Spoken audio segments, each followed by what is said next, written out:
The lesson. So in today's mini video guitar lesson we're going to learn some rock. So if you're the sort of person who's an electric guitarist, and if you like bands like Rage Against the Machine or the Foo Fighters or Green Day or old school stuff like Guns N' Roses or Metallica, then this is definitely the lesson for you. You're really going to enjoy this because we're going to learn power chords. Now you may already know what power chords are, but I'm going to show you some other stuff, and I'm going to teach you another technique too called palm muting, which you're going to find really useful, and you'll realise that it'll make your playing sound a whole lot better.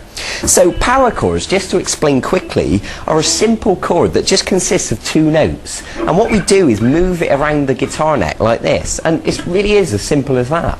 And the other thing I want to tell you is we're going to use a rock sound today. So what I mean by that is we're going to put the distortion on our amp. Now all amps are different. Some of them have buttons you can press, or some of you will have effects pedals, you know, so you can create a distortion like that.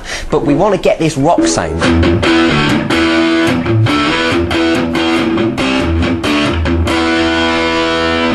Now that was a little example of power chords, and you can see that I was just moving this shape around.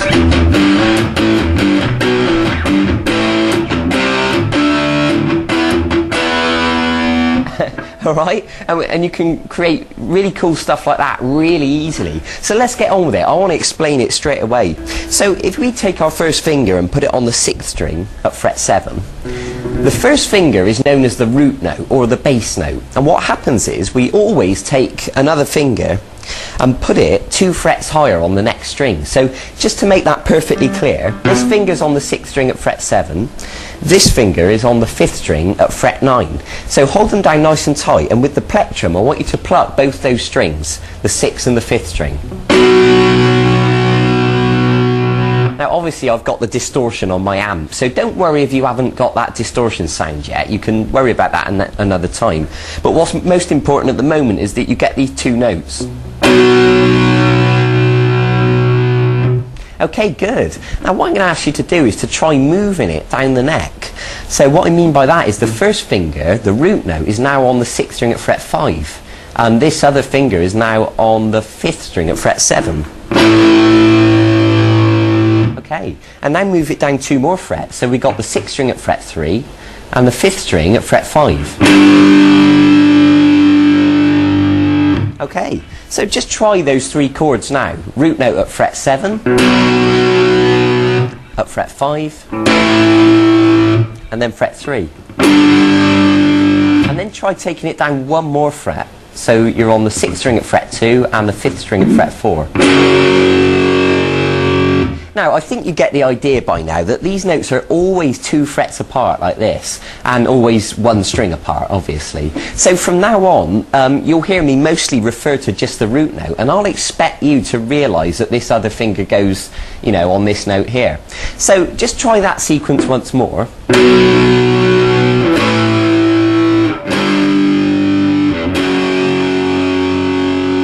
Okay, good. Now another thing you can try is to pluck 4 times on each chord, and you'll hear that that'll make it sound a bit more interesting.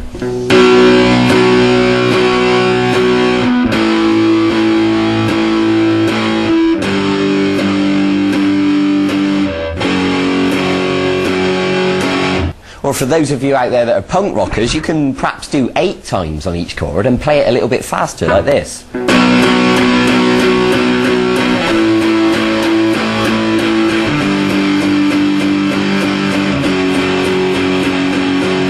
Okay, I think you get the idea. Good. So obviously you can experiment with that. You can change the number of repetitions that you pluck, and you can also move around to different chord shapes and, you know, start to make up your own songs and make up your own chord sequences. Now this other technique that I want to teach you about today is known as palm muting, and we're going to look at our right hand, and it's a little bit similar to the chop. If you think back earlier in the E course where I taught you to strum down, up, chop, up, it's a very similar principle, and what I'm going to ask you to do is to use the palm of your hand to gently touch the strings just a little bit, and what you can do is pluck the power chord, and you can hear that it's muted the sound, it's deadened it, okay?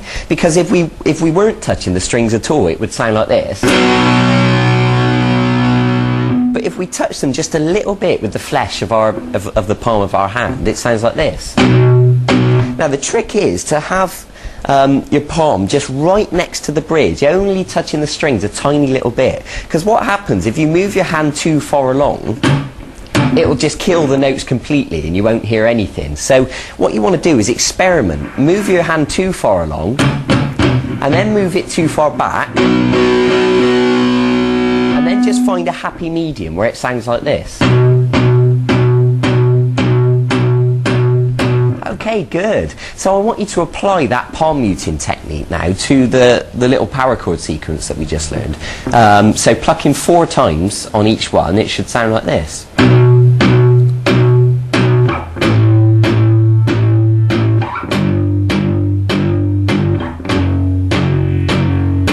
So if I speed that up to a full, you know, punk rock speed,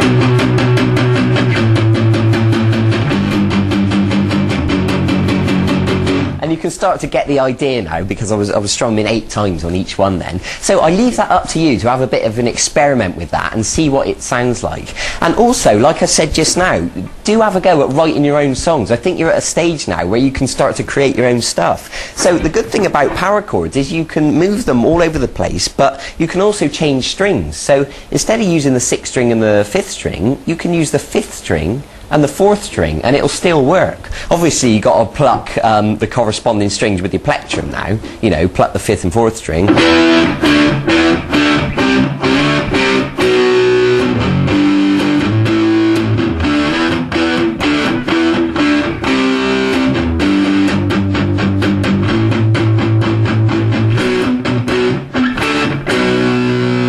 And I was actually just making that up then as I went along, and you can do exactly the same. It really is that simple. Good, so I hope you're excited by that. Bear in mind what I said about the palm muting and experiment using it with and without palm muting. Go and write your own songs now, move these chords around, practice strumming quickly, and also, you know, just going back to basics quickly, make sure these fingers, you're holding them down right next to the fret, because some people start to forget and they end up moving their fingers away or accidentally having them on top of the fret, and that's really no good. Make sure they're right next to the fret, exactly where they should be. So well done for making it this far in the e-course. And also, in the meantime, if you find this really easy and you want to learn other songs, you know, if you like Guns N' Roses, Metallica, Green Day, Rage Against the Machine, anything like that, there's loads of songs on the archive where I'll teach you a full-length video guitar lesson of how to play any of those songs you want to learn. So go and check it out, see if there's anything that really takes your fancy, and you can start to build up a repertoire of stuff, you know, so you can either play with a band or you can play to other people, you know, at a party or something. So go and get on with it, go and get practicing, take your time, be patient, do it thoroughly, it'll all be worth it in the end, I promise you that. Okay, I'll see you in a few days for the next segment in this course. Bye-bye.